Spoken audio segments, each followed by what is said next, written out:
RenderForest.com.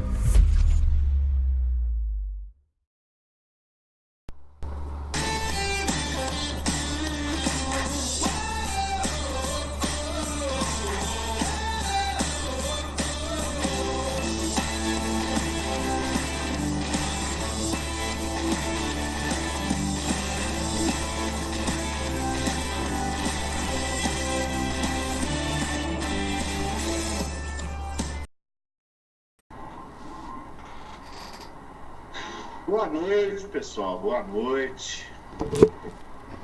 Eu tinha comprado o microfone aí, mas faltava um adaptador aí. O Bira me deu as indicações, né?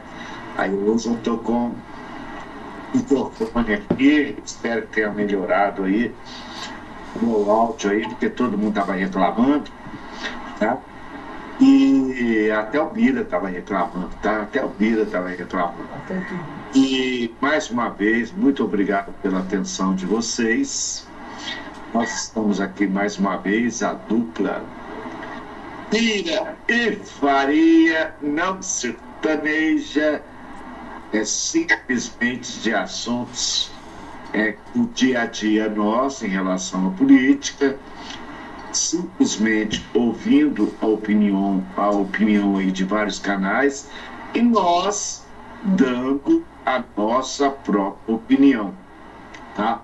Não tem vermelhinha, não tem nada, tá? Eu sempre esqueço de falar isso daqui. Pessoal, quando vocês estiverem assistindo, dê like, não para... o like não vai tirar dinheiro do bolso de ninguém, não, tá? O like simplesmente é para o canal crescer e ter mais visibilidade. Eu vou deixar agora o meu grande amigo e irmão aqui fazer as considerações iniciais e nós vamos começar com as notícias aí. Vira, tá contigo. Boa noite, boa tarde, bom dia, não sei que hora você vai ver esse vídeo.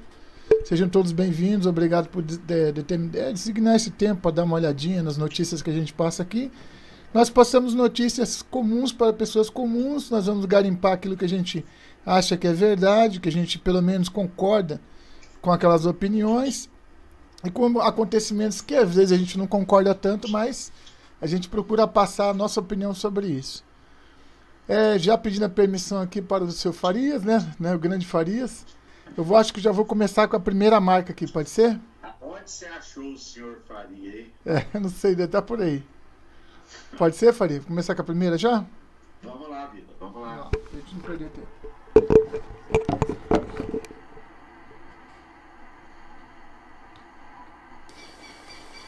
Decano do STF ressalta que a missão do Ministério Público é proteger os indefesos. O ministro Celso de Mello fez uma saudação à procuradora Raquel Dodge e ressaltou que regimes autocráticos temem um Ministério Público independente. É importantíssimo que o Ministério Público cumpra a sua responsabilidade, a sua função constitucional, e um dos elementos que torna isso possível exatamente é ter essa independência, embora essa independência dos órgãos, das instituições dentro de um Estado, elas devem ser vistas de forma também relativa, porque fazem parte, compõem o Estado, ou seja, essa independência ela está condicionada a alguns critérios. De qualquer forma, quanto mais independente for, melhor para a sociedade. Agora, a missão do Ministério Público não é só proteger os indefesos, essa é uma das funções. Os indefesos têm que ter razão, inclusive jurídica, para que essa proteção seja de fato efetiva. O Ministério Público é uma instituição muito importante e ela tem que ser lapidada, e é uma instituição que não está imune a críticas, porque ao longo da sua história, especialmente a partir de 88, o Ministério Público, alguns integrantes, fizeram muito mal à instituição, mas de qualquer forma é uma instituição fundamental para a democracia brasileira. Futuro Procurador-Geral da República diz que já fez alerta a Jair Bolsonaro. O senhor não vai poder mandar e desmandar. Em conversa flagrada no Senado, Vladimir Aras afirmou ao senador Alessandro Vieira que reforçou ao presidente que o novo procurador tem garantias constitucionais. Bom, Faria, para a gente começar a conversa aqui a respeito disso aqui. Bom, todo mundo sabe que o Aras foi o escolhido do presidente, certo? Isso foi escolhido fora da lista tríplice e não foi reconduzida a Raquel Dodge. Apesar de que, nos últimos 20 anos, essa lista tríplice ela tenha sido observada. Tá. Apesar de que essa lista tríplice ela foi vencida porque ela não está em lei, ou seja, o presidente da República resolveu não compactuar com essa lista, pensou-se que o Ministério Público ia aguentar quietinho, ficar na dele, mas não. Como eu já falei em outra live aqui, os promotores do Ministério Público Federal fizeram até um desagravo, uma manifestação lá na esplanada dos ministérios. Tá. Além disso, alguns deles nos bastidores têm falado que vai haver uma certa, não é uma desobediência, mas uma certa birra em relação ao Aras, né, ao nosso novo PGR, né, nosso novo nosso chefe do Ministério Público Federal. Bom, então Augusto Aras vai encontrar isso na frente dele, mas um STF que, no meu ver, está acostumado a lidar com o MPF muito próximo, tá certo? É muito conveniente a proximidade dos dois, quando que o MPF, no caso da PGR, não pode nem cair para o lado do Congresso Nacional, nem cair para o lado do Executivo, nem tampouco cair para o lado do STF. Ele tem que ser autônomo, ele tem que apresentar as irregularidades, ele não pode ter um vínculo, ele tem que ser, vamos dizer assim, não é uma máquina, mas ele tem que ser basicamente um seguidor da lei. Como é que é isso? Ele tem que seguir a lei dentro daquilo que está previsto, e onde alguém infringir a lei, por isso ele é Ministério Público Federal. Ele vai lá e ataca, fazendo a denúncia para o STF. Não é isso aí, ô Faria? Concordo plenamente. Apesar de eu não ter ouvido estava pegando nós da menina, mas o final eu concordo com você. E viram lá para pegar a Coca-Cola dele, né? E, pessoal, as notícias que nós vamos colocar aqui são notícias que estão acontecendo aí diariamente, né? Eu até falei ontem na live, né, da Érica Cocai, a destruição da família, né? Ela tentou se defender aí, dizendo que alteraram o vídeo, né? Mas se vocês perceberem a fala dela, vocês vão perceber que ela estava falando aquilo lá mesmo. Veja. Voltei, Tá? né? E não é coca não, isso aqui é chá. Ah, é chá? É chá mate, né? Chá mate. Ficar tomando coca aí você vai ver só. Vai ficar gordo pra caramba. Eu não tomo coca, não. Bom, esse foi o nosso primeiro assunto. Então, assim, o que ficou latente aqui é que há uma preocupação do Ministério Público Federal como todo, de todos aqueles que são do Ministério Público Federal, do possível vínculo com o presidente Jair Bolsonaro.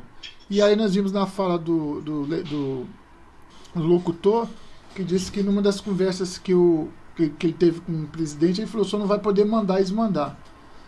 E sabe lá ainda, a gente não tem uma ideia certa do que vai acontecer, mas também não é aquilo. Eu diria que se ele tiver coragem moral, perto do que aconteceu no final da Raquel Dodge aí, Não é aquele pânico que o pessoal está esperando, né? Então, assim, pelo menos tomara que ele coloque as coisas no lugar, né? E não meta a mão pelos pés, é o que a gente espera aí, né? Vamos ver a próxima aqui? Falei, né, Bira? Nós temos que aguardar as primeiras atitudes dele, né, do Augusto Aras, quando ele realmente assumir, depois passar pela sabatina, e realmente assumir de verdade lá, aí nós veremos quem é o verdadeiro Augusto Aras, né? Positivo. Senado se prepara para votar na semana que vem projeto que pode ampliar o fundo eleitoral e flexibilizar a fiscalização dos partidos. A proposta está sendo criticada por entidades de transparência que vêem grave retrocesso no afrouxamento das regras. Essa proposta, ela deveria ser rejeitada. O Senado vai ter uma responsabilidade importante e os senadores, como vem dizendo, que não são uma mera instituição que chancela os projetos votados na Câmara, nesse caso específico tem uma responsabilidade, uma missão muito importante, porque o projeto traz coisas inacreditáveis como alterar, né, a padronização que hoje existe. Aí cada partido usaria um tipo de sistema diferente para prestar contas à Justiça Eleitoral, ao mesmo tempo que querem ampliar o fundo eleitoral, o fundo que financia as eleições. Não dá, quer dizer, principalmente quando os partidos e as eleições são financiadas com dinheiro nosso, que nós pagamos, e vão para os cofres da União mediante os tributos que nós pagamos, o controle tem que ser ainda maior. Agora, repito aqui, eu sou contra o fundo eleitoral e também sou contra o fundo partidário, porque a gente não pode ser obrigado a financiar eleições e também partidos dos quais discordamos. E, às vezes, nem a existência a gente queria que houvesse. Então, o Senado tem uma missão muito importante. Eu espero que os senadores cumpram e vetem e tirem esses pontos mais problemáticos. Bom, Faria, você quer comentar aí a respeito disso? Gente, eu acho que é o seguinte: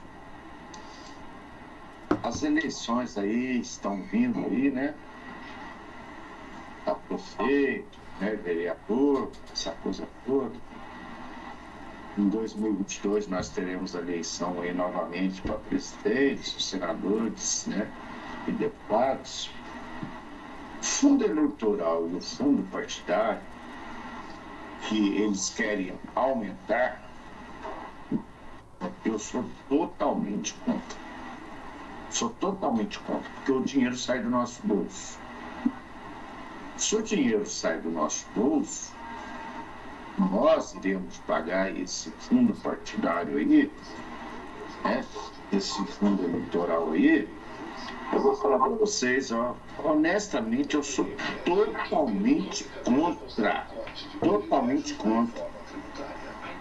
Porque eu acho que é o seguinte: cada um procura aí o que pode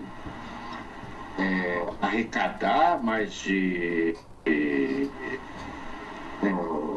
privado, porque eu acho que é o seguinte: o povo não tem que pagar. No PT, por exemplo.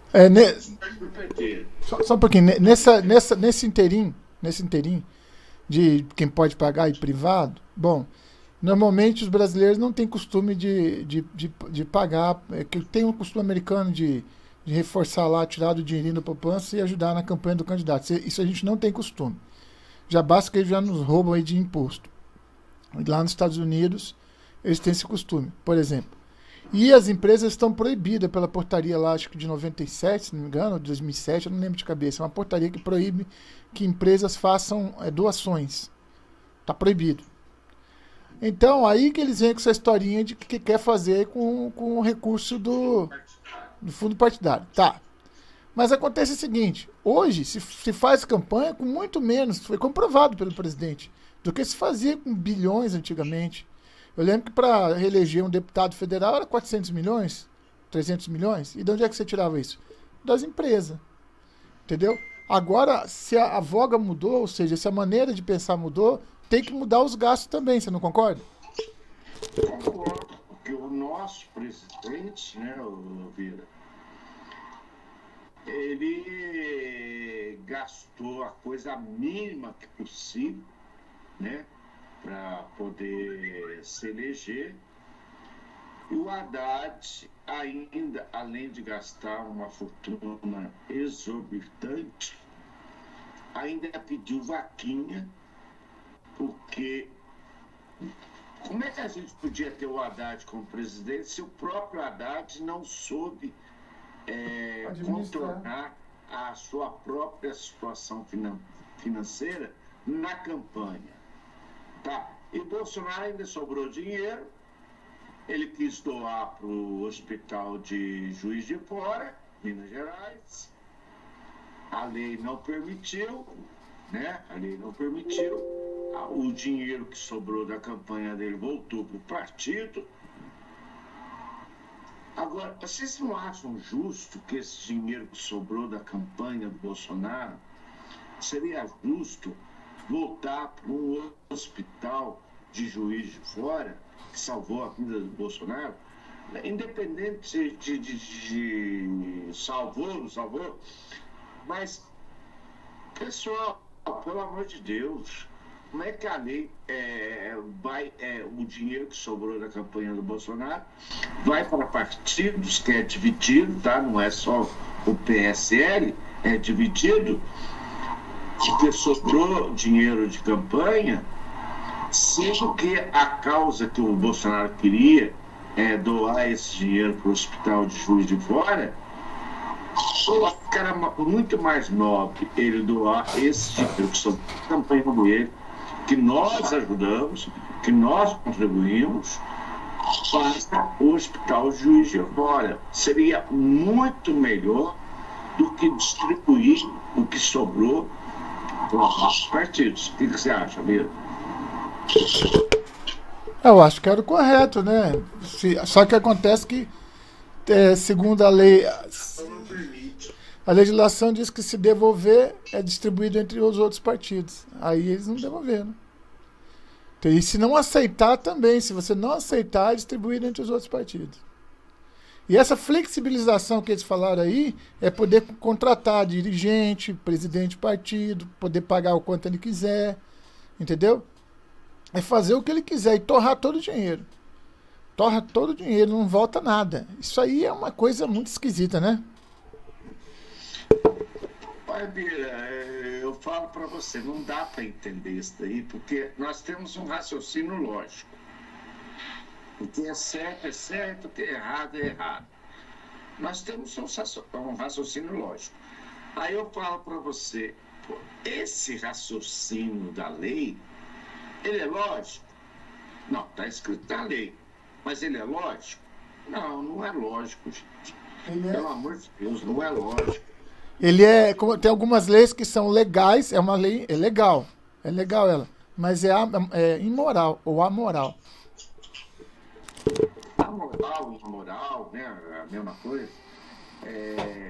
Agora eu falo para vocês, poxa, já pensou se esse hospital de Juiz de Fora tivesse recebido os 2 milhões aí que sobrou da campanha do Bolsonaro aí? Né? Vocês já imaginaram isso?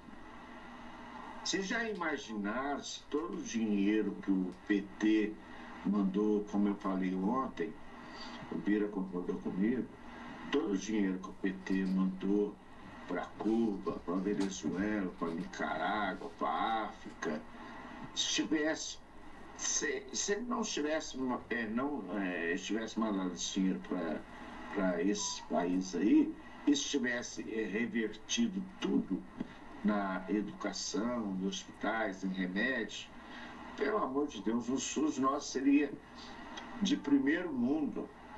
Seria de primeiro mundo. Muitos planos de saúde aí, tá? Se acontecesse isso, muitos planos de saúde aí ia falir, porque, pô, pera lá, você me oferece uma coisa e o SUS me oferece a mesma coisa que você está me fornecendo, eu vou para o SUS. Agora, o que eu acho que é o seguinte, que tem grandes empresas aí, né, que a Unimed aqui na minha cidade, e outras grandes empresas aí de saúde. Eu fui fazer um plano de saúde aqui na minha cidade, eu com 58 anos de idade, eu vou falar para vocês, 1.200 por mês. Para mim e para minha esposa, 1.200 por mês. Eu falei, tá de sacanagem comigo, né? Por causa da idade, eu estou com 58. Aí eu falo, não, aí eu guardo esse dinheiro, nem vou fazer exame semana que vem, que é R$600, mas eu vou falar para você, se você somar tudo na ponta do lápis, o particular acaba saindo mais barato do que um plano de saúde pela idade que eu tenho e pelas pessoas aí mais velhas do que eu, tá? Bira, tá contigo aí. Até porque você não fica doente toda hora, né? Não, exatamente, né, Bira? Mas vamos em frente? Vamos. PMF, equipe econômica, deve apostar em corte de privilégios na reforma tributária. A ideia é usar o mesmo discurso da reforma da Previdência com simplificação do sistema tributário e a revisão de impostos sobre os mais ricos. Exatamente. Existem algumas áreas que não são tributárias, alguns investimentos financeiros, por exemplo, e é absurdo que isso aconteça, sob a justificativa, enfim, de estimular investimento, etc. Porque se a maior parte da sociedade paga imposto, não tem como se livrar dessa desgraça, então todo mundo tem que pagar. É uma forma de não estabelecer privilégios para nenhum grupo, para nenhum indivíduo, etc. Então está correta a direção, não pode ter privilégios, ainda mais numa coisa que, como diria o intelectual britânico Samuel Johnson, só existem duas certezas na vida: a morte e os impostos. Temos que tentar ao máximo possível reduzir a carga. Isso só acontece se reduzir os gastos públicos, que por sua vez só acontece se tiver reforma estrutural, como a previdenciária, e temos que simplificar a carga.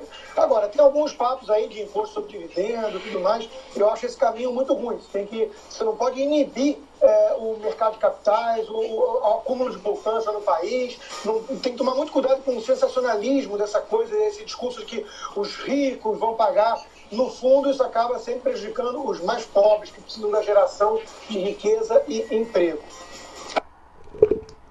Bom, não sei se você entendeu aí o que o último comentarista falou, só que é o seguinte: todo mundo fala, os ricos têm que pagar mais. Tudo bem, tem que pagar mais. Aí o rico pega a empresa dele, pega o dinheiro dele e vai para outro país. Aí o que acontece? Desemprego. Então, a fuga de empresas aí, eu tinha um dado já, não sei se foi 19, 20 mil empresas que saíram do Brasil. Muitas empresas saíram do Sul e foram para o Nordeste por causa de incentivos fiscais, e etc, etc, etc. Então, tem que tomar muito cuidado quando você fala que o rico vai pagar tudo, porque depois o rico pega a sacolinha dele e vai embora. E sem emprego, ninguém vive, né? Concordo com você, Bira. Concordo com você. Eu acho que eles têm que pagar mais? Sim, tem que pagar mais, porque é injusto o que nós pagamos de imposto de renda, né? E a restituição, você não consegue a restituição total. Por exemplo, o Bira deve pagar muito mais que eu, mas eu pago R$1.000 por mês aí de imposto de renda. Oi. Aí chega no final do mês, né? No final do ano. 12 mil. 12 mil você consegue recuperar 1.500, porque eu faço tratamento de população particular, pego os recibos, essa coisa toda. Aí chega quando em maio do ano que vem você vai fazer o imposto de renda, devido aos recibos, eu consigo restituir 1.500, 2.000, mais os 10 mil, vou lá. Os 10 mil que ficou para o governo. Na fonte. Não tem retorno disso aí? Não tem. Eu vou pagar um ponto particular, eu não tenho retorno disso aí. Fora o IPTU, o IPVA, fora a conta elétrica que vem com taxa, a gasolina que vem com taxa. Então o pessoal fala assim, eu não pago imposto. Você não paga imposto? Não tem quem não pague imposto, tem quem pague duplificado, 2 vezes. Na fonte, e toda vez que você compra um pão, toda vez que você compra uma bolachinha, compra um arroz, um feijão, é incrível taxar feijão, arroz, né?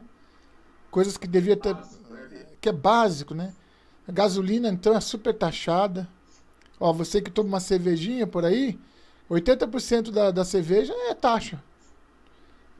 Aí vai subindo, o uísque, um vinho, tudo tem taxa pesada em cima.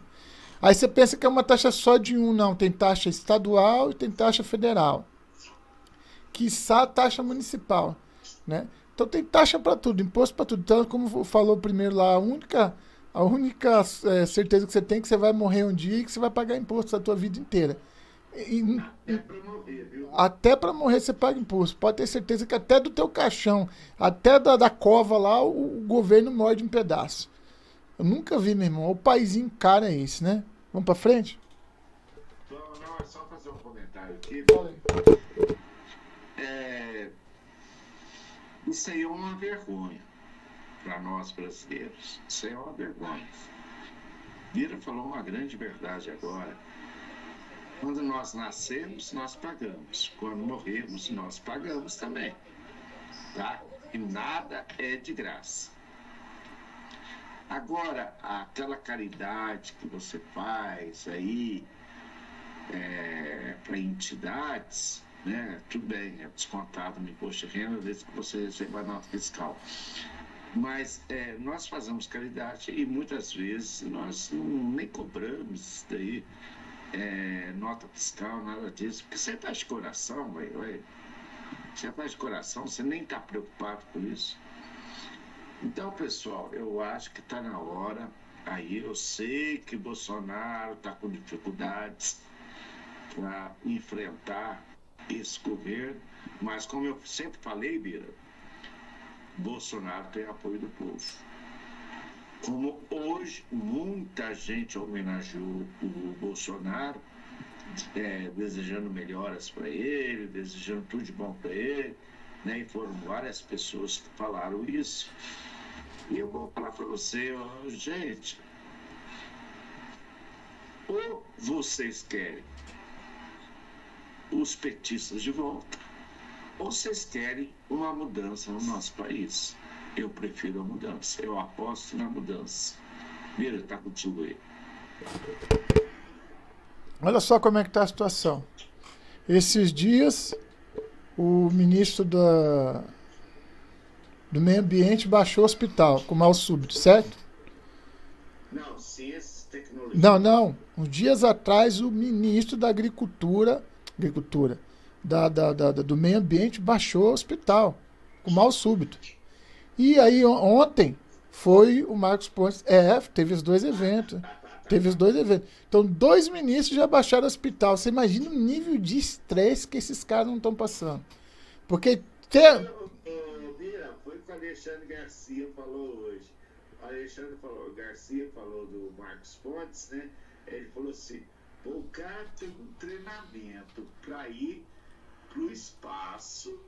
Tem um treinamento que é muito forte, é rígido, e quando o cara se torna ministro da Ciência e Tecnologia, ele tem um súbito, né, de mal-estar, né, e vai para o hospital. Aí o Alexandre Garcia ainda falou assim, eu acho que no espaço é mais fácil, viu? E no espaço é mais fácil do que você ser ministro desse país, viu? E não tá errado não, Vira. Então, antes o Ricardo Salles, ele passou a falar até pro Bolsonaro. O Bolsonaro estava dando entrevista. O senhor está sabendo que o ministro Ricardo Salles está baixado? Aí o Bolsonaro falou, o quê? Não estou sabendo, não. Aí agora, no momento que o Bolsonaro está baixado, baixou o Marcos Pontes, só que ele já saiu. Ele baixou de manhã e saiu de tarde, se não me engano, ou dormiu no hospital. Os caras estão sob pressão, meu irmão. Sob pressão total. Exatamente. Então o pessoal acha que política para quem está brigando pelo Brasil, na verdade, né? Para quem está brigando pelo Brasil, está brigando pelo país aí, não é fácil, gente. Não é fácil. E a comparação do Alexandre Garcia eu achei fantástica. O cara tem um treinamento para ir para o espaço. A Terra não é plana, tá? A Terra não é plana, tá? A Terra é redonda, tá? Aí até o Marcos Pontes uma vez deu uma entrevista e falando assim, que Terra é plana? Que tem nada disso não. A Terra é redonda, tem nada a ver com isso não. Aí se ele fez um treinamento que é foda, para você ir para o espaço, mas como ministro da Ciência e Tecnologia, ele baqueou, porque ele tem que brigar com muita gente. ele quer esse país para frente, ele quer tecnologia para nós aqui, e muita gente barra. Não preciso nem falar quem são que barra, né? Vamos em frente, vamos em frente. Vamos em frente. O fim da pior geração de seres humanos a ocupar o poder no Brasil. Esquerda prosperou e morreu junto com Lula e o PT. O projeto de poder do PT fracassou. Fato.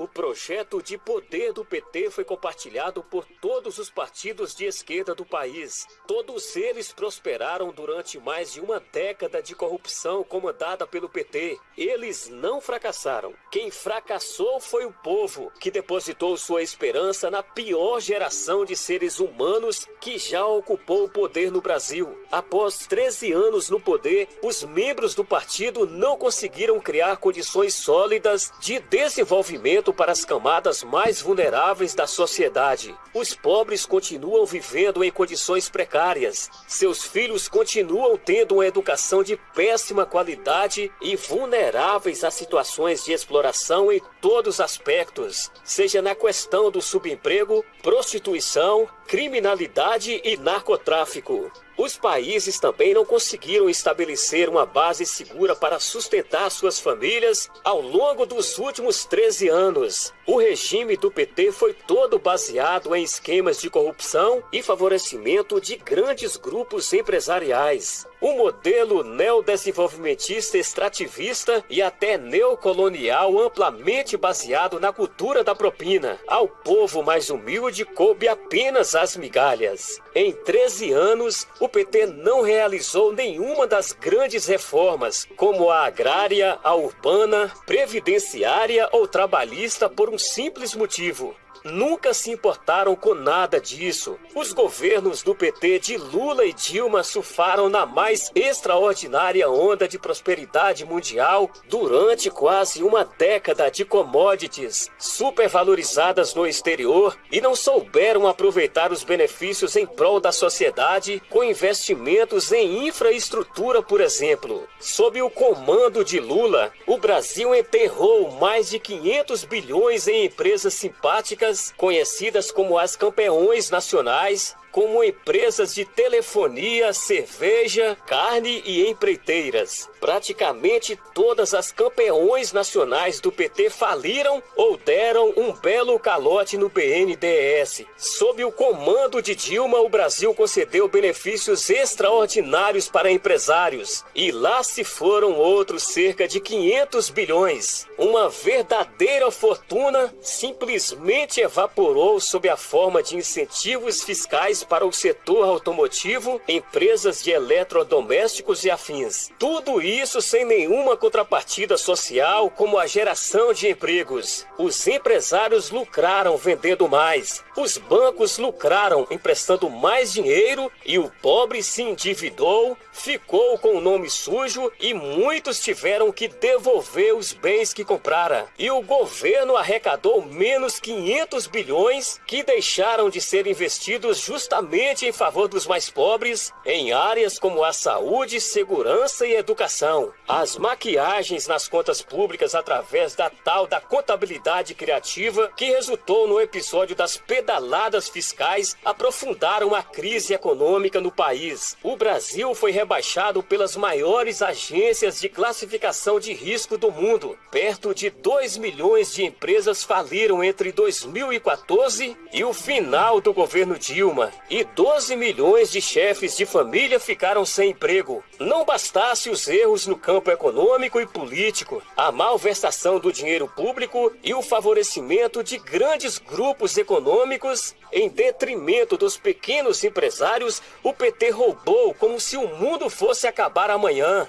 Até praticamente ontem, toda a esquerda brasileira defendeu os governos e membros do PT que criaram uma verdadeira organização criminosa criminosa para assaltar a Petrobras, o BNDES, os fundos de pensão das estatais e até mesmo servidores aposentados endividados que contraíram empréstimos consignados nos últimos 5 anos. Toda a esquerda brasileira ficou ao lado de Lula, Dilma e contra o juiz Sérgio Moro e a Operação Lava Jato, que conseguiu recuperar nada menos que 3,6 bilhões do dinheiro que o PT ajudou a roubar dos cofres públicos. Neste momento, boa parte da esquerda tenta se desvencilhar de tudo isso. Querem tentar fazer parecer que não foram coniventes com todos estes erros ao longo dos últimos 13 anos e se aliaram ao lixo da história do país. Tarde demais para todos.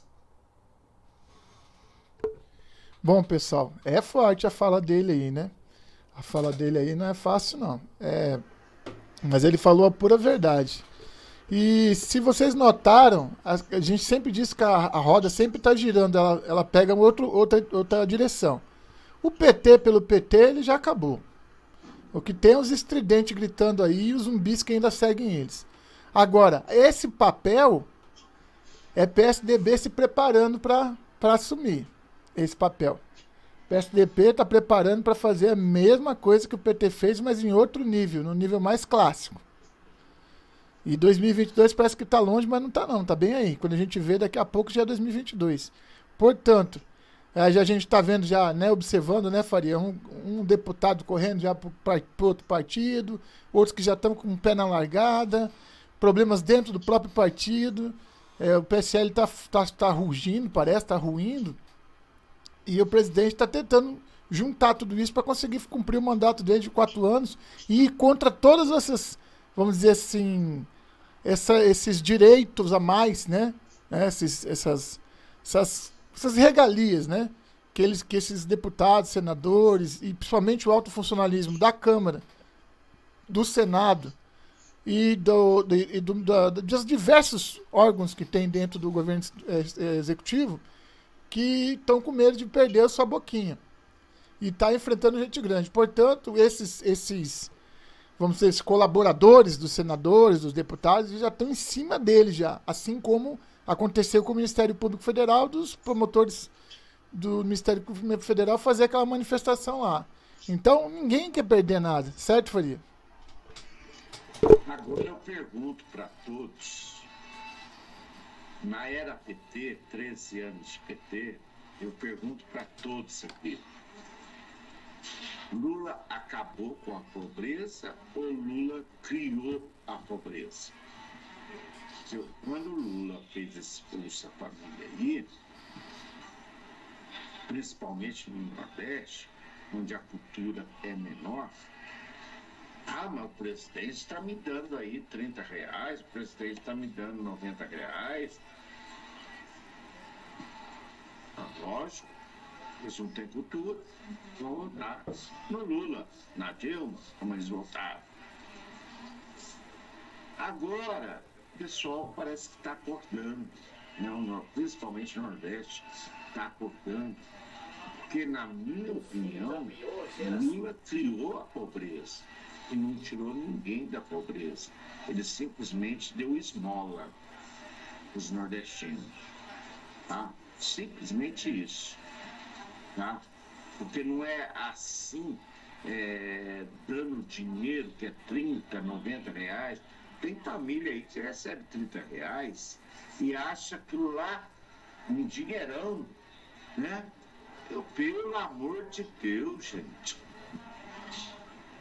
O Lula deveria ter dado emprego, a Dilma deveria ter dado emprego para as pessoas, e não esmola. Como o Bolsonaro quer fazer. O Bolsonaro quer dar uma vida compatível. O Bolsonaro quer abrir empregos no nosso país. Aí vem esses comunistinhos aí e vem falar, não, Bolsonaro não está fazendo nada, Bolsonaro não está fazendo nada. Pô, aí é sacanagem, né, gente? Aí é sacanagem. Pedro, tá contigo aí. Bom, o que pode 8 meses contra 30 anos, né, de dominação? E como você falou, basicamente é o maior voto de cabresto do mundo. Agora também, você dá uma ajuda para uma pessoa, uma ajuda que, na verdade, deveria ser que nem o seguro-desemprego, né? Você daria um tempo de ajuda para ele, ele faria um curso de alguma coisa, para se especializar em alguma coisa, e depois você colocaria ele como uma mão de obra de alguma obra do governo federal. Para que tem muitas obras do governo federal, certo? Ou obras que interessassem, por exemplo, saúde, por exemplo, para a comunidade, né? Então, como falou já o presidente, toda ajuda institucional para pessoas... as pessoas idosas já são aposentadas, certo? Mas os mais novos, que não têm emprego, às vezes saem de lá, vêm para São Paulo, faz a migração, etc. Se você conseguir fazer algo sustentável dentro da cidade dele, pagar o Bolsa Família e, ao mesmo tempo, dar formação para ele, ajudar a cidade a melhorar, fomentar o comércio, a indústria, etc., você dá um tempo para ele, fala, você vai ter 24 meses de Bolsa Família. No 25º você já vai ter empregado. Isso sim é um auxílio. Não dá o peixe, mas ensinar a pescar, né? Agora, quem sou eu? Eu não trabalho com comunidades grandes, eu não tenho ideia de Brasil, né? De como que são as cidades. Agora, realmente, dá para a pessoa, por dar, ela não vai melhorar nunca a vida dela. Pelo contrário. Por exemplo, você falou de R$30 que dá lá. A comida sobe. Não sobe o valor? E o Bolsa Família não alcança. Então você não melhorou a vida daquela pessoa. Ela continua mendiga. Apesar de ter, às vezes, uma casinha de barro, morar no meio do nada, às vezes consegue plantar alguma coisinha num ano, no outro ano, tal, faz alguma coisinha fora, cria um gadinho magro, mas aquilo ali não é vida. Agora, trazer água, como está trazendo a água do São Chico para lá, ensinar a fazer as piscininhas, ensinar a plantar, investir em tecnologia. É como o presidente fala, olha Israel, olha o que eles têm e olha o que eles são. E olha o que nós temos e o que nós somos. E eles estão no meio do deserto, tão ruim quanto o deserto, a caatinga do Nordeste.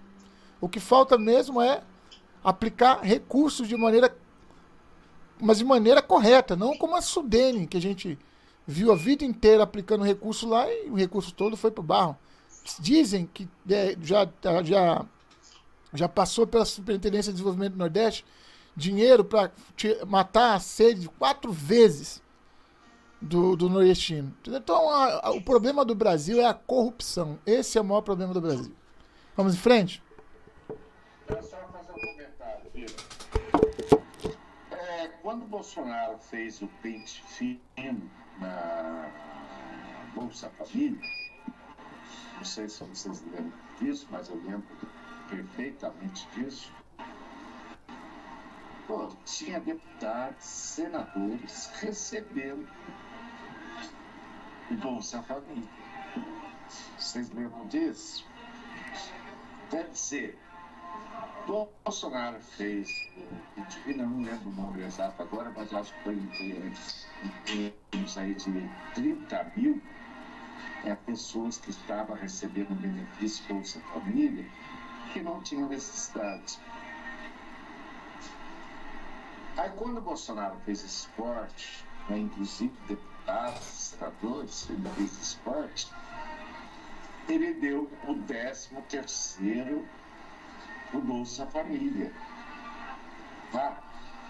Imagina aí 30 mil pessoas aí que não tem necessidade de receber esse auxílio, recebem, aí Bolsonaro mandou fazer um pente fino e aí, quando descobriu, cortou o Bolsa Família para essas pessoas, o que o Bolsonaro fez? Deu o 13º no Bolsa Família. Mas, gente, é porque, pô... Ó, Bira, eu vou falar uma coisa para você, ó. Tem um dito popular que ele fala o seguinte... Deus criou o mundo, né? Deus criou o mundo. Aí Deus colocou catástrofe em vários continentes, né? Mas no Brasil ele não colocou nenhuma. Aí o pessoal perguntou para Deus, né? Falou, ó Deus, mas espera lá, o Brasil não tem uma catástrofe. Aí Deus respondeu, você não sabe o ouvir que eu vou colocar naquela terra. Ou seja, não precisa de catástrofe, tá? Porque o povo já é uma catástrofe, os políticos já são uma catástrofe, tá? Vamos lá. 44 minutos. A econômica deve apostar em corte de privilégios na reforma tributária. A ideia é usar o mesmo discurso da reforma da Previdência com simplificação do sistema tributário e a revisão de impostos sobre os mais ricos. Exatamente. Existem algumas áreas que não são tributárias, alguns investimentos financeiros, por exemplo, e é absurdo que isso aconteça, sob a justificativa, enfim, de estimular investimento, etc. Porque Gente, se acho a que o maior vídeo já parte foi. das suas... Vou passar para o próximo. Vou passar aqui para Raquel Dodge falando da saída dela do PGR. Eu, naquela ação direta de defesa de preceitos fundamentais, defendi que a participação do Ministério Público em ações de combate à corrupção e de combate à lavagem de dinheiro e ao crime organizado associado a essas práticas não permite que nós estejamos próximos de nenhuma definição sobre a destinação do dinheiro, muito menos que patrocinemos a instituição de fundações que irão gerir dinheiro recuperado da atuação institucional do Ministério Público. Coloquei esta matéria no Supremo Tribunal Federal na expectativa de que seja confirmada o nosso distanciamento e a nossa neutralidade sobre a destinação desse dinheiro.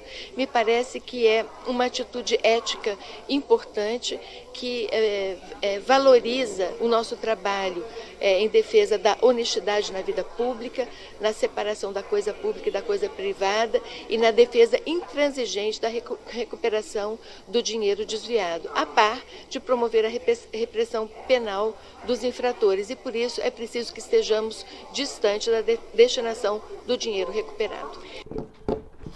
Completamente errado. Por que eu considero completamente errado?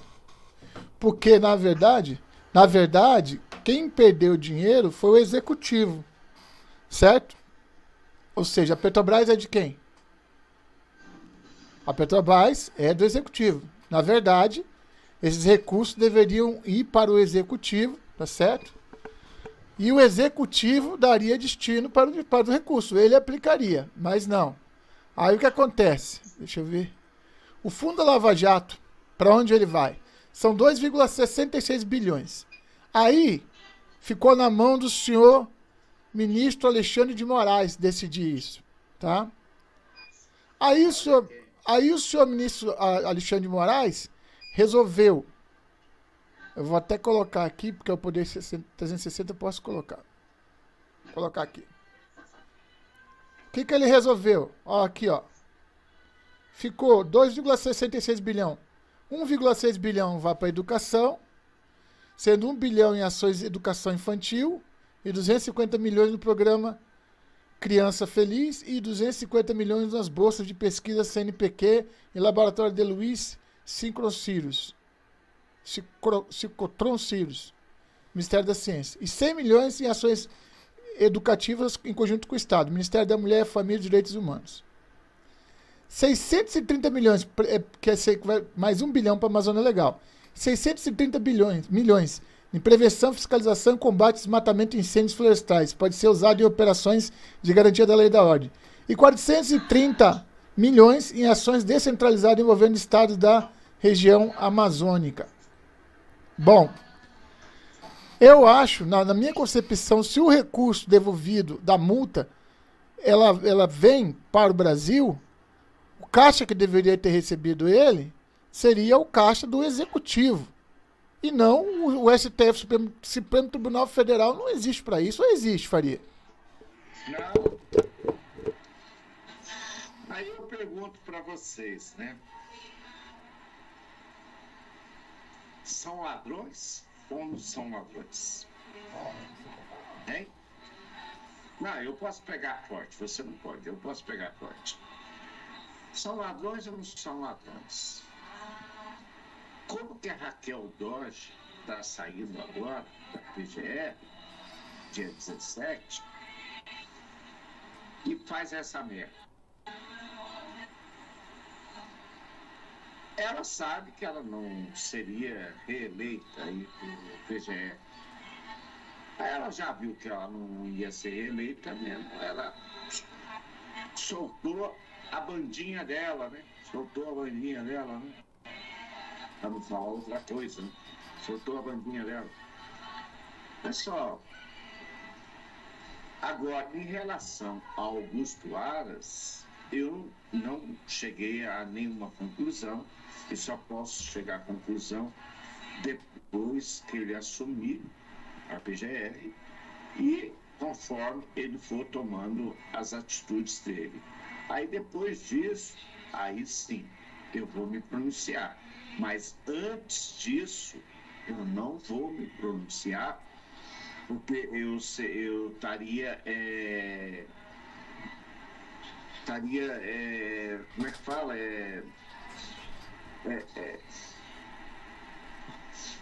Falando do cara sem conhecê-lo, porque eu não conhecia Augusto Aras, fiquei conhecendo depois que o Bolsonaro indicou ele. Então, eu não posso, eu acho que ninguém pode, tá? Falar nada de Augusto Aras até ele assumir, e aí sim, as primeiras providências dele na PGR, nós vamos ver de que lado ele está, tá? Essa é a minha opinião. Vocês subiram, concordam comigo. A gente não tem elementos ainda para julgar ninguém, então vamos deixar ele chegar, né? Vamos deixar ele chegar na área. Aqui agora uma entrevista com o senador da Lava Jato, da Lava Toga. Tudo bem, senador? Bom dia, mais uma vez, obrigado por estar aqui conosco na Jovem Pan. Bom dia, obrigado pelo espaço. Senador, inclusive ontem o senhor recebeu o indicado à Procuradoria-Geral da República, Augusto Aras, e inclusive ele deu a declaração que hoje os jornais se produzem, a Jovem Pan também já falou, de que o presidente Jair Bolsonaro não vai mandar e desmandar. E eu pergunto, ele tem algum posicionamento sobre essa questão mais política em relação à CPI da Lava Toga? De que maneira que isso vai ser tratado a partir de agora, já que há amplamente um movimento contra essa CPI? Na realidade, naquele momento, o procurador Aras estava me relatando a primeira conversa que teve com o presidente Bolsonaro. Ele me dizia que na conversa tinha alertado o presidente que ele não poderia errar. Os seus antecessores tinham feito indicações e esses procuradores gerais tinham, inclusive, entrado com ações contra os próprios indicadores, contra os próprios presidentes. Então, ele estava me dizendo que alertou o presidente da República de que a escolha tinha que ser certeira, porque depois não poderia voltar atrás. Ele vem falando sobre a questão da independência e falando sobre a questão da CPI, ele mencionando a importância do Senado nessa perspectiva de transparência, mas é uma conversa que não tem muito futuro, porque a visão dele não está exatamente sintonizada com a nossa. Ele defende uma atuação do Ministério Público alinhada com o governo, uma atuação onde o Ministério Público vai fazer parte da construção de políticas. Isso justamente nos parece ser totalmente estranho àquilo que se espera do Ministério Público Federal, que deve ser o fiscal das políticas públicas, não parceiro dos políticos. Então essa questão com o procurador Aras não foi muito bem compreendida, nem foi satisfatória se for essa conversa. Senador, pergunta de Bruno Garchagen. Bruno. Senador, bom dia. O senhor já conhecia o procurador Augusto Aras antes dele ser indicado? Se sim ou não, quais são as suas impressões a respeito dele? Eu não tinha nenhum contato pessoal com o procurador Aras. Como disse diretamente para ele, e repito agora, as referências que os senadores baianos dão sobre ele é a melhor possível. As referências que os colegas procuradores dão não é tão boa. Justamente por conta dessa questão de uma vinculação, de uma proximidade mais política com os poderes. Isso ele já vem demonstrando nesse curto espaço de tempo, enquanto existe uma sinalização de redução da independência da primeira instância. Isso foi um dos objetos da nossa conversa, e ele textualmente defende um controle em cima dessa independência da primeira instância. Ele acha que existe uma hierarquia entre procuradores, que deve ser respeitado, onde os mais experientes atuariam para gerar uma espécie de uniformidade de ação. E isso é preocupante, porque fere não só a legislação, como fere toda a estrutura de funcionamento que nos levou ao momento que a gente tem hoje, mediante a atuação do Ministério Público Federal. Bom, agora a pergunta de Rodrigo Constantino, senador Alessandro Vieira conosco. Constantino. Bom dia, senador. O senador Flávio Bolsonaro, filho do presidente, chegou a falar que essa CPI podia tacar fogo no país, gerar instabilidade. E, ao mesmo tempo, tem muitos que falam que CPI não dá em nada. O que eles realmente temem? Como é que está a questão das 27 assinaturas? Está concretizado isso? Vai adiante? E se não houve aí essa articulação, no mínimo estranha e inusitada, entre PSL, ou pelo menos uma ala do PSL, do partido do presidente, com PT e companhia. O que o senhor identificou e acha disso? Na realidade, nós temos uma articulação do Flávio Bolsonaro, da presidência do Supremo Tribunal Federal, do PT, do antigo MDB, do Grupo de Renan Calheiros. Isso tudo devidamente articulado e com a bênção do Palácio do Planalto, focado num acordão para deixar tudo como está. Isso é cada vez mais claro em Brasília. É lamentável que tenha deteriorado tão rapidamente o projeto de governo que foi prometido nas urnas. Depois do episódio Queiroz, esse projeto foi totalmente sepultado, e o que a gente vê hoje, o que a gente testemunha, são ações diretas, objetivas do governo, desse grupo todo, desse antigo sistema, para reduzir a potência de combate à corrupção, para dificultar esse trabalho e para tentar cada vez mais devolver o Brasil para aquele estado anterior, onde existiam poderosos que jamais poderiam ser investigados. A nossa luta é para inverter essa roda, agora denunciando o acordão e dentro do Congresso propiciando as oportunidades. O que nos cabe, aquilo que está no limite do nosso poder, que é viabilizar requerimento e número de assinaturas, estamos concluindo pela terceira vez. Falta coragem ao presidente da República cumprir seu papel. Inclusive, senador, há um relato nos jornais que Flávio Bolsonaro telefonou e aos berros para a senadora Selma Arruda, a juíza Selma, para que ela retirasse a assinatura da CPI da Lava Toga. O senhor conversou com ela? O senhor tem relatos de outros parlamentares que vêm sofrendo pressão? Os relatos são variados, de pressões, seja de partidários, membros do partido do respectivo senador. Algumas pessoas relataram essas ligações do próprio senador Flávio Bolsonaro, especialmente Selma e o Major Olímpio. Temos ministros de Estado atuando nesse sentido, os próprios ministros do Supremo, com destaque para o ministro Dias Toffoli, que confunde a sua atuação de chefe de um poder com a de agente político partidário, é uma coisa lamentável. E lamentável também perceber que o provável futuro Procurador-Geral da República tem o mesmo entendimento. Ao invés do distanciamento do jogo político, eles abraçam o jogo político com toda a vontade, inclusive, participando de jantares, cafés, reuniões reservadas com pessoas que são processadas perante o STF. Falta uma percepção mínima do que é o decoro que a função pública exige para essas pessoas. Tem bastante coisa aqui, já está com 56 minutos, mas deu para ouvir bastante coisa. O que você acha aí, Faria? Só um instantinho. Pessoal, a gente não quer estender muito não, mas porque senão a live acaba ficando chata aí, né? Mas quando nós colocamos esse comentário aí, esses comentários, para nós podermos dar a nossa opinião de dois militares, para nós darmos a nossa opinião, como nós pensamos e como nós vemos a política aí no nosso país.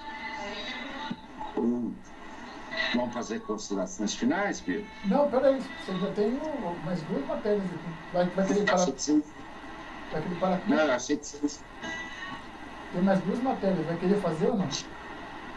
Tá, então agora...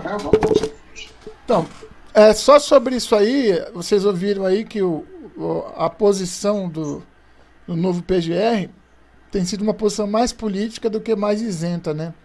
Foi a impressão que o fundador da Lava Toga passou aí, né? Ele passou essa impressão.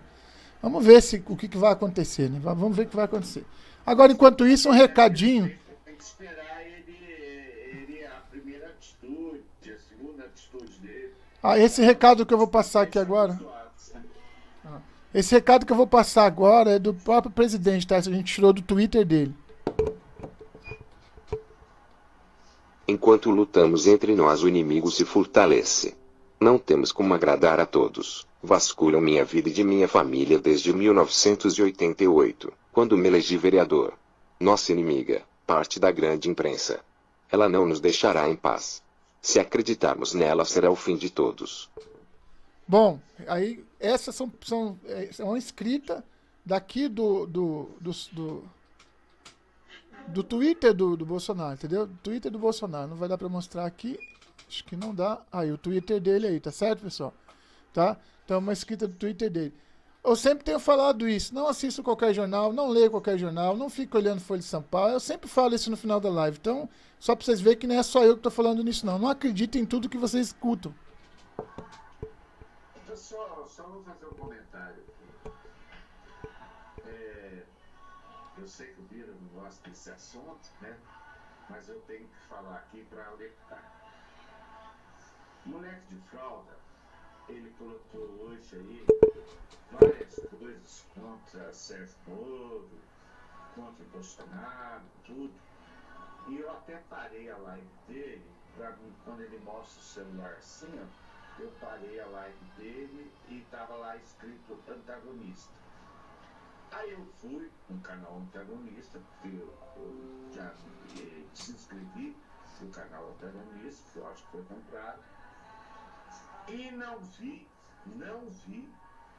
nenhum comentário do antagonista daquilo que o moleque de fralda colocou.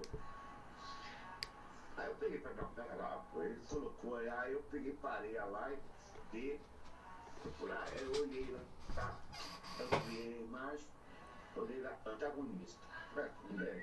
Acabei de assistir a live dele, fui lá no antagonista. E o antagonista, ó, eu assisti 4 lives do antagonista, que é saco. Então, saco desse tamanho que você assistiu. E eu não vi o antagonista falar nada daquilo que o moleque de fralda falou. E outra coisa, um alerta, é que eu vou falar para vocês, você colocar um azulzinho aí, se eu colocar, por exemplo, eu vou fazer uma live aqui, eu coloco lá Bira Monteiro, aí coloco de azulzinho. Ah, o Bira falou isso daqui, ó, o Bira falou isso daqui, ó. Ele falou, né, o antagonista falou isso daqui, ó. Só que tem um defeito nessa história toda. Se ele falou, por que ele não coloca, não vou dizer a imagem, mas por que ele não coloca o áudio? Por que esse moleque de fralda não coloca o áudio? E só coloca lá, ele mostra pra gente lá no zap dele lá, como se fosse verdadeiro. Ele falou que o Mourão estava fora, o Moro estava fora do governo a partir de hoje. E por azar desse moleque de fralda, o Moro dá uma entrevista hoje, faz uma outra hoje, né?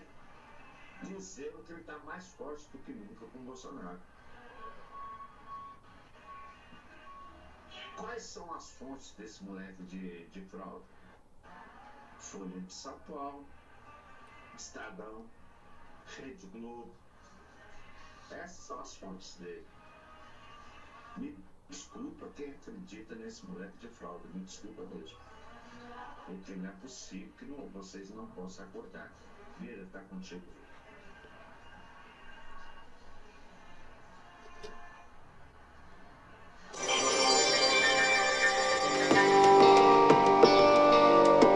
Somos todos testemunhas. A imprensa e a esquerda frajola tentaram, de todas as formas, criar intrigas entre o presidente Jair Bolsonaro e o ministro Sérgio Moro. Coitados, só escancararam que estão desesperados, totalmente sem rumo, completamente apavorados. Moro se manifestou e utilizou o Twitter para afirmar que continuará no governo de Jair Bolsonaro. A declaração vem à tona após uma série de boatos de que o ministro poderia sair do governo. Moro rebateu e assegurou que Bolsonaro segue alinhado com as pautas prometidas durante a campanha presidencial.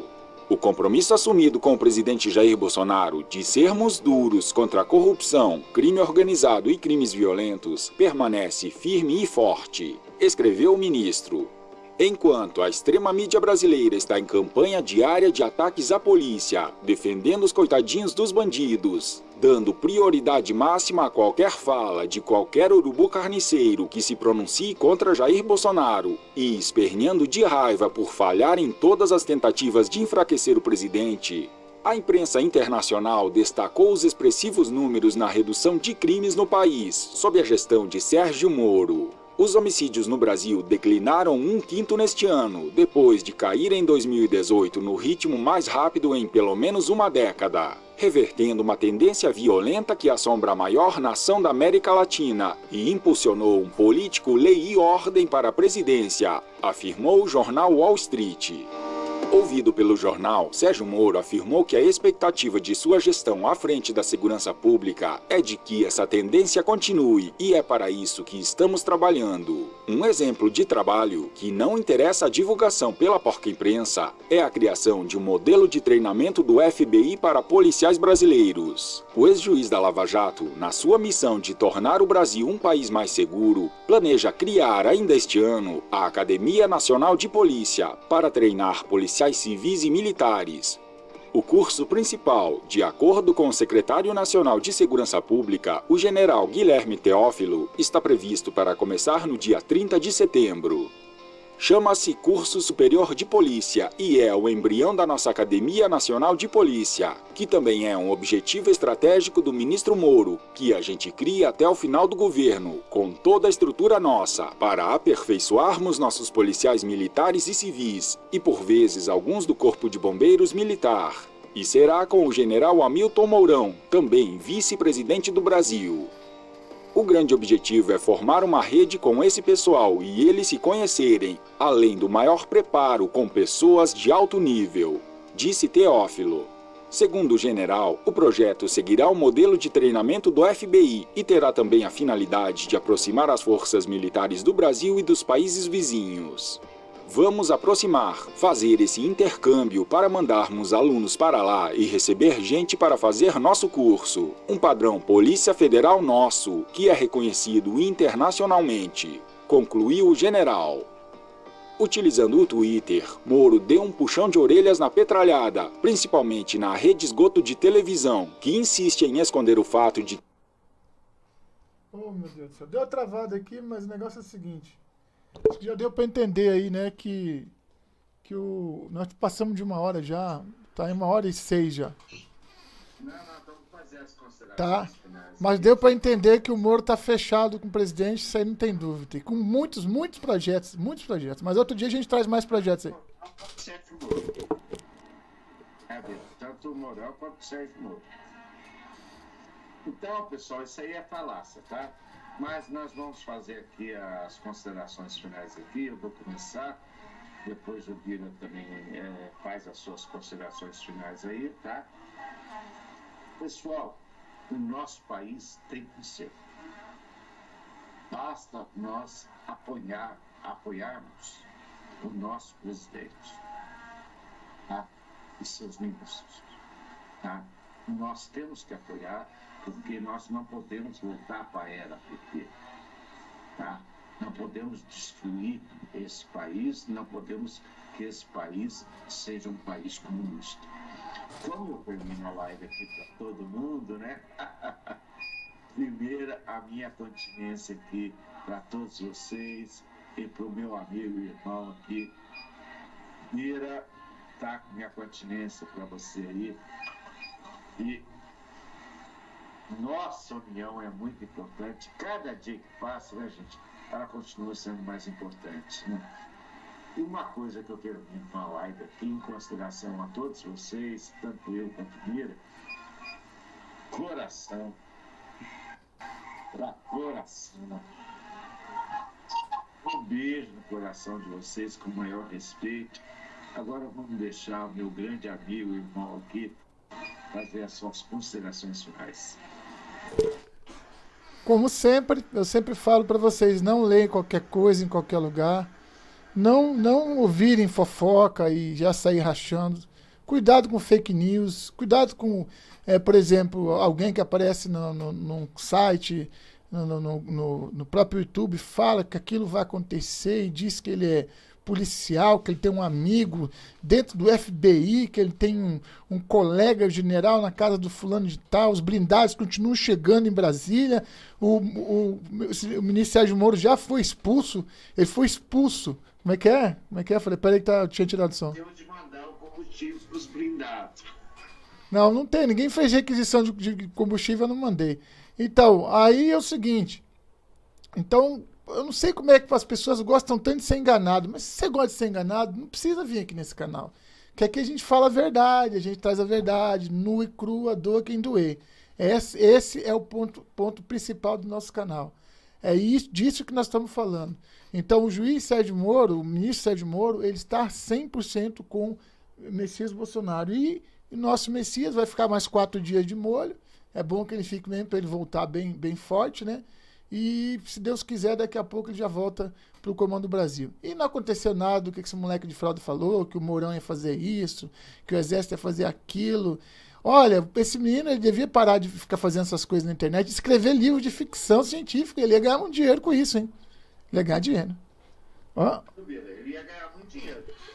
Que o bicho tem uma imaginação fértil, né? Bom, gente... Hoje ele entrou às 4 horas da manhã, esqueceu de tomar seus remédios, acordou às 4 horas da manhã e com novidades que ele tinha acabado de receber. 4 horas da manhã, hein, Bia? Ele estava na reunião com os generais. Né? Aliás, com os generais não, com o subtenente, aquele que manda pra caramba, aquele subtenente lá, que diz, ele estava se reunindo. Verdade. Tá, vamos terminar por aqui, pessoal, já está muito tarde já. Vamos fechar por aqui, pessoal. Obrigado aí pela atenção de vocês, tá? E amanhã, se Deus quiser, nós estamos de volta. Com certeza, Deus vai querer que nós possamos voltar aí amanhã, tá? Bia, um abração para você. Valeu, gente. Isso aqui para você, tá? Para todos vocês aí. Até amanhã na Paulo. Até amanhã, pessoal.